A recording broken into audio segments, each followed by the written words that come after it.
ನಮಸ್ಕಾರ.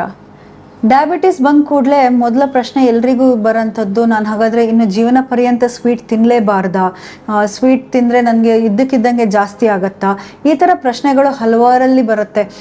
ನಾನು ಸ್ವೀಟ್ ತಿನ್ನದೆ ಹೆಂಗಿರೋದು, ಒಂದು ದಿವಸನೂ ತಿನ್ನಬಾರ್ದಾ, ಒಂದು ದಿವಸ ತಿಂದರೆ ಏನಾಗುತ್ತೆ, ಹೀಗೆಲ್ಲ ಪ್ರಶ್ನೆಗಳು ಮೂಡ್ತಾನೆ ಇರುತ್ತೆ. ಇವಾಗ ಒಂದ್ಸಲಿ ಈಗ ಡಯಾಬಿಟೀಸ್ ಬಂದಿದೆ ಅಂತ ಹೇಳಬೇಕು ಅಂತಂದರೆ ಯೂಶ್ವಲಿ 6.4 HbA1c ಅಂದರೆ 3 ತಿಂಗಳು ಆವ್ರೇಜ್ ತೊಗೊಳ್ಳೋದು. ಸೊ 3 ತಿಂಗಳಲ್ಲಿ ಶುಗರ್ ಲೆವೆಲ್ಸ್ ಹೆಂಗೆ ಕಂಟ್ರೋಲ್ ಆಗಿದೆ ಅದ್ರ ಬೇಸಿಸ್ ಮೇಲೆ ಡಿಸೈಡ್ ಮಾಡೋದು ಒಂದು ವ್ಯಕ್ತಿ ಪ್ರೀ ಡಯಾಬಿಟಿಕ್ ಅಂತ. ಸೊ 6.4ಗಿಂತ ಜಾಸ್ತಿ ಬಂದಾಗ HbA1c ನಾವು ಡಯಾಬಿಟಿಕ್ ಅಂತ ಹೇಳ್ತೀವಿ, ಅಥವಾ 5.6 ಇಂದ 6.4 ರೇಂಜ್ ಏನಿದೆ ಅದನ್ನು ಪ್ರೀ ಡಯಾಬಿಟೀಸ್ ಅಂತ ಹೇಳ್ತೀವಿ. ಡಾಕ್ಟರ್ಸ್ಗಳ ಹತ್ರ ಹೋದಾಗ ಹೇಳ್ತಾರೆ, ಡಾಕ್ಟರ್ಸ್ 6.4 7 ಇಂದ ಮೇಲೆ ಬಂದಾಗ ಹೇಳ್ತಾರೆ ನೀವು ಔಷಧಿಗಳನ್ನು ಶುರು ಮಾಡಬೇಕು, ಅದ್ರ ಕೆಳಗಡೆ ಇದ್ದಾಗ ನೀವು ಫುಡ್ ಮುಖಾಂತರ ನೀವು ಕಂಟ್ರೋಲ್ ಮಾಡ್ಕೊಳ್ಳಿ, ಮ್ಯಾನೇಜ್ ಮಾಡ್ಕೊಳ್ಳಿ ಅಂತ ಹೇಳ್ತಾರೆ.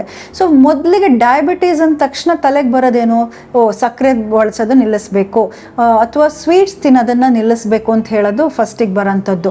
ಆದರೆ ಅದ್ರ ಜೊತೆಗೆ ಇನ್ನೂ ಹಲವಾರು ವಿಷಯಗಳಿದೆ. ಕೇವಲ ಸ್ವೀಟ್ ಅಥವಾ ಸಕ್ಕರೆ ನಿಲ್ಲಿಸೋದಲ್ಲ. ತುಂಬ ಜನ ಕೇಳ್ತಾರೆ, ನಾನು ಸಕ್ಕರೆ ನಿಲ್ಲಿಸಿದ್ದೀನಿ, ಬೆಲ್ಲ ತಿಂತಾ ಇದ್ದೀನಿ, ಬೆಲ್ಲ ಶುಗರ್ ಲೆವೆಲ್ಸಿಗೆ ಏನೂ ತೊಂದರೆ ಮಾಡಲ್ಲ, ಬೆಲ್ಲ ತಿನ್ಬೋದಾ ಅಂತ ಕೇಳ್ತಾರೆ. ಆದರೆ ಸಕ್ಕರೆ ಇರಲಿ ಬೆಲ್ಲ ಇರಲಿ ಎಲ್ಲನೂ ಒಂದೇ ಅಂತಲೇ ನಾವು ಹೇಳೋದು. ನೀವು ಸ್ಕೇಲ್ ನೋಡಿದಾಗ ಅಂದರೆ ನಿಮ್ಮ ಶುಗರ್ ಲೆವೆಲ್ಸ್ ಅಥವಾ ನಿಮ್ಮ ಪ್ಯಾಟರ್ನ್ ನೋಡಿದಾಗ ಎಲ್ಲನೂ ಒಂದೇ.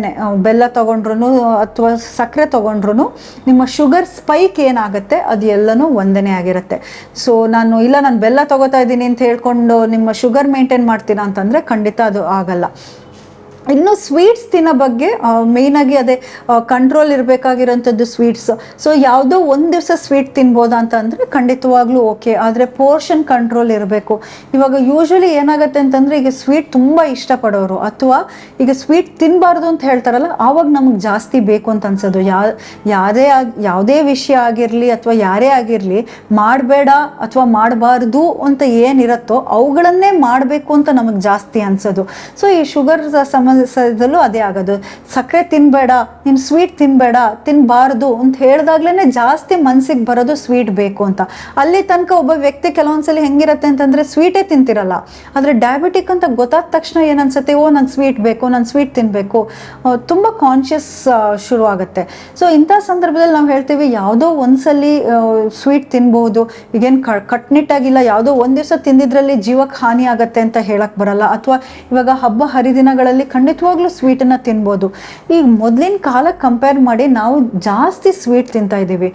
ನೀವು ಇವಾಗ ಒಂದು 40-50 ವರ್ಷ ಹಿಂದಕ್ಕೆ ಹೋದರೆ ಸ್ವೀಟ್ ಅಂತಂದರೆ ಯಾವಾಗ ಮಾಡ್ತಿದ್ದಿದ್ದು, ಇವಾಗ ನಮಗೇನು ನಾವು ಹೋಳಿಗೆ ಇರ್ಬೋದು, ಒಬ್ಬಟ್ಟು ಬರೀ ಹಬ್ಬ ಹರಿದಿನಗಳಲ್ಲಿ ಮಾತ್ರ ಇರೋಂಥದ್ದಾಗಿತ್ತು. ಪ್ರತಿನಿತ್ಯ ನಮಗದು ಸಿಗೋಂಥ ಪದಾರ್ಥ ಆಗಿರಲಿಲ್ಲ. ಅದರಿಂದ ಸಮಸ್ಯೆ ಆಗ್ತಿರೋದು. ನಮ್ಮ ಲೈಫ್ ಸ್ಟೈಲ್ ತುಂಬ ಚೇಂಜ್ ಆಗಿದೆ. ಅಲ್ಲಿ ಲೈಫ್ ಸ್ಟೈಲ್ ಚೇಂಜ್ ಇದ್ದಾಗಲೇ ನಮಗೆ ಈ ಥರ ಆರೋಗ್ಯ ಸಮಸ್ಯೆಗಳು ಬರ್ತಾ ಇರೋಂಥದ್ದು. ಹೀಗೆ ಹಬ್ಬ ಹರಿದಿನಗಳಲ್ಲಿ ಮಾಡಿರೋಂತಹ ಸ್ವೀಟ್ಗಳನ್ನು ಸ್ವೀಕರಿಸ್ಬೇಕಾ ಬೇಡವಾ ಅಂತ ಒಂದು ಪ್ರಶ್ನೆ ಬರೋಂಥದ್ದು. ಖಂಡಿತವಾಗ್ಲೂ ಸ್ವೀಕರಿಸಿ. ಆ ಪೋರ್ಷನ್ ಕಂಟ್ರೋಲ್ ಇರಬೇಕು. ಪೋರ್ಷನ್ ಕಂಟ್ರೋಲ್ ಅಂತಂದರೆ ಎಷ್ಟು ತಿನ್ನಬೇಕು, ಸೊ ಆ ದೇಹದಲ್ಲಿ ಯಾವಾಗ ತಿನ್ನಬೇಕು ಇದ್ರ ಬಗ್ಗೆ ಗಮನ ಕೊಡಬೇಕು. ಈಗ ಶುಗರ್ ಲೆವೆಲ್ಸ್ ಜಾಸ್ತಿ ಇರೋರು, ಡಯಾಬಿಟೀಸ್ ಇರೋರು, ಅಟ್ಲೀಸ್ಟ್ ನಾನು ಹೇಳ್ತೀನಿ, ಹಬ್ಬದ ದಿವಸ ನಿಮ್ಮ ಸ್ವೀಟ್ ಏನಿದೆ ಅದನ್ನು ಎಂಜಾಯ್ ಮಾಡಿ. ಬೇರೆ ದಿವಸ ಸ್ವೀಟ್ಗಳನ್ನು ತಿನ್ನೋಕ್ಕೆ ಹೋಗಬೇಡಿ, ಹಬ್ಬದ ದಿವಸ ಎಂಜಾಯ್ ಮಾಡಿ. ಆದರೆ ಎಂಜಾಯ್ನ ಅತಿಯಾಗಿ ಮಾಡೋದನ್ನು ಒಳ್ಳೆಯದಲ್ಲ. ಇವಾಗ ಒಂದು ಒಬ್ಬಟ್ಟು ತಿನ್ನಿ, ಆದರೆ ಆ ಒಬ್ಬಟ್ಟು ಜೊತೆಲಿ ತುಪ್ಪ ಅಂತ ಒಂದು ಕಾಂಬಿನೇಷನ್ ಬಂದಿದೆಯಲ್ಲ, ಈ ಕಾಂಬಿನೇಷನ್ ತುಂಬ ಇಂಪಾರ್ಟೆಂಟ್. ಯಾಕೆಂತಂದರೆ ನೀವು ಒಂದು ಸ್ವೀಟ್ ಜೊತೆಲಿ ಜಿಡ್ಡನ್ನು ತಗೊಂಡಾಗ ಇದ್ದಕ್ಕಿದ್ದಂಗೆ ಶುಗರ್ ಸ್ಪೈಕ್ ಆಗೋಕ್ಕೆ ಬಿಡಲ್ಲ. ಸೊ ನೀವು ಹಳೆ ಕಾಲದ ನೀವೆಲ್ಲ ಸ್ವೀಟ್ಗಳೆಲ್ಲ ನೋಡಿ ಅದಕ್ಕೆ ತುಪ್ಪ ಹಾಕೊಂಡು ಸ್ವೀಕರಿಸೋ ಒಂದು ಪದ್ಧತಿ ಇತ್ತು. ಇವಾಗ ಹೈಗ್ರೀವ ಮಾಡಿದ್ರೆ ಅದಕ್ಕೆ ತುಪ್ಪ ಬಡಿಸ್ತಾರೆ. ಯಾಕೆಂತಂದ್ರೆ ಎಲ್ಲದಕ್ಕೂ ಒಂದು ಸೈಂಟಿಫಿಕ್ ರೀಸನ್ ಇರುತ್ತೆ. ನಾವು ಕೆಲವೊಂದು ಅಂದ್ಕೊಂಡಿದ್ದೀವಿ ಇದೆಲ್ಲ ಸುಮ್ಮನೆ ರುಚಿಗೋಸ್ಕರ ಮಾಡಿರೋಂಥದ್ದು ಅಂತ. ಖಂಡಿತವಾಗ್ಲೂ ಅಲ್ಲ. ಒಂದು ರೀಸನ್, ಖಂಡಿತವಾಗ್ಲೂ ಒಂದು ವೈಚಾರಿಕತೆ ಇದ್ದೇ ಅಂತಹ ಪದ್ಧತಿಗಳು ಬಂದಿರೋಂಥದ್ದು. ಈ ನೈವೇದ್ಯಕ್ಕೆ ಬಳಸಂತಹ ಪದಾರ್ಥಗಳು ಹಾಗೆ, ಅಂತಹ ಕಾಲದಲ್ಲಿ ಅಂತಹ ಪದಾರ್ಥಗಳನ್ನು ಸ್ವೀಕರಿಸಬೇಕು ಬೇಕು ಅಂತ ಇರೋ ಕಾರಣದಿಂದಾಗಿ, ಉದಾಹರಣೆಗೆ ರಾಮನವಮಿಯಲ್ಲಿ ಕೋಸಂಬರಿ ಪಾನಕ, ಆ ಸೀಸನ್ ಹಾಗೆ, ಆ ವೆದರ್ ಹಾಗೆ, ಅಂತಹ ಸಂದರ್ಭದಲ್ಲಿ ಅಂತಹ ಪದಾರ್ಥಗಳು ದೇಹಕ್ಕೆ ತಂಪು ಮಾಡೋದನ್ನು ಸ್ವೀಕರಿಸಬೇಕಾಗಿರುತ್ತೆ. ಇನ್ನು ಕೆಲವೊಂದು ಸಂದರ್ಭದಲ್ಲಿ ಮೈ ಶಾಖ ಬೇಕಾಗಿರೋಂತಹ ಪದಾರ್ಥಗಳನ್ನೇ ನೈವೇದ್ಯ ಮಾಡೋಂಥದ್ದು, ಈ ಥರದ್ದನ್ನೆಲ್ಲ ನಾವು ನೋಡ್ತೀವಿ. ಸೊ ಇಲ್ಲಿ ಶುಗರ್, ನಾನು ಹಬ್ಬದಲ್ಲಿ ಮಾಡೋಂತಹ ಅಡುಗೆಗಳನ್ನು ಖಂಡಿತವಾಗ್ಲೂ ಸ್ವೀಕರಿಸಿ, ಆ ಕಾಂಬಿನೇಷನಲ್ಲಿ ಸ್ವೀಕರಿಸಿ. ಆದರೆ ಅತಿಯಾಗಿ ಸ್ವೀಕರಿಸೋದು ಒಳ್ಳೆಯದಲ್ಲ. ಇವಾಗ ನಾನು ಹೇಳಿದೆ ಒಂದು ಒಬ್ಬಟ್ಟು ತನಕ ತಿನ್ನಿ, ಅದೇ ಸ್ವೀಟ್ ತಿನ್ಬೋದು ಅಂತ ಹೇಳಿದ್ದಾರೆ ಅಂತ 4-5 ಒಬ್ಬಟ್ಟು ತಿನ್ನೋದು ಒಳ್ಳೆಯದಲ್ಲ. ಆದರೆ ಆ ಕಾಂಬಿನೇಷನಲ್ಲಿ ತಿಂದಾಗ ಅದರಿಂದ ಆಗುವಂತಹ ಪರಿಣಾಮಗಳೇನಿದೆ ಅವುಗಳು ಕಮ್ಮಿ ಇರುತ್ತೆ.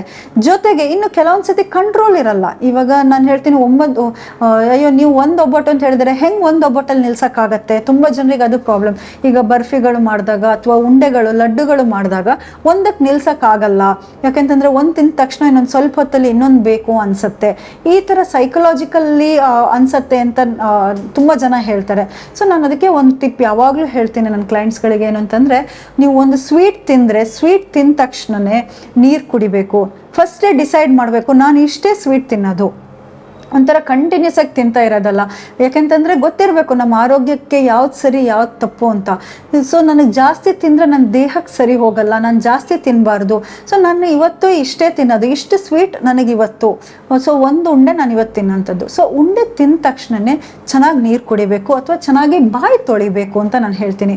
ಯಾಕೆಂತಂದರೆ ಯಾವುದೇ ಪಾರ್ಟಿಕಲ್, ಈಗ ಯಾವುದೇ ಸಿಹಿ ಪದಾರ್ಥ ಬಾಯಲ್ಲಿ ಉಳಿದ್ರೆ ಅದು ಪುನಃ ಇನ್ನೂ ಬೇಕು ಅಂತ ಹೇಳುತ್ತೆ. ಇದು ಕೇವಲ ಸಿಹಿ ಪದಾರ್ಥ ಮಾತ್ರ ಅಲ್ಲ, ಈವನ್ ಇದ್ರ ಜೊತೆಲಿ ಚಾಕ್ಲೇಟ್ಗಳಾಗಿರ್ಬೋದು, ಯಾವುದೇ ಪದಾರ್ಥ ಅಥವಾ ಎಣ್ಣೆಲಿ ಕರೆದಿರೋಂತಹ ಪದಾರ್ಥಗಳು ನಮ್ಮ ಬಾಯಿ ಒಳಗಡೆ ಅದರ ಪಾರ್ಟಿಕಲ್ ಉಳಿತು, ಒಂದು ಕಣ ಇದ್ರೂ ಅದು ಪುನಃ ನಾಲ್ಗೆಗೆ ಸಿಕ್ತು ಅಂತಾದರೆ ನಾಲ್ಗೆ ಪುನಃ ಹೇಳುತ್ತೆ ನನಗೆ ಇನ್ನೊಂದು ಚೂರು ಬೇಕು ಅಂತ. ಆ ಪೋರ್ಷನ್ ಕಂಟ್ರೋಲ್, ನಿಮಗೆ ಪೋರ್ಷನ್ ಮೇಲೆ ಕಂಟ್ರೋಲ್ ಇರಲ್ಲ. ಸೊ ನಿಮಗೆ ನಿಗಾ ಬೇಕು ಅಂತ ಅಂದಾಗ ಒಂದು ಪೀಸ್ ನೀವೇನು ಸೆಟ್ ಮಾಡಿರ್ತೀರೋ ಅವುಗಳನ್ನು ಸ್ವೀಕರಿಸಿದ ನಂತರ ಚೆನ್ನಾಗಿ ಬಾಯಿ ತೊಳ್ಕೊಬೇಕು. ಆವಾಗ ಪೋರ್ಷನ್ ಕಂಟ್ರೋಲ್ ಇರೋಕ್ಕೆ ಸಾಧ್ಯ ಇದೆ.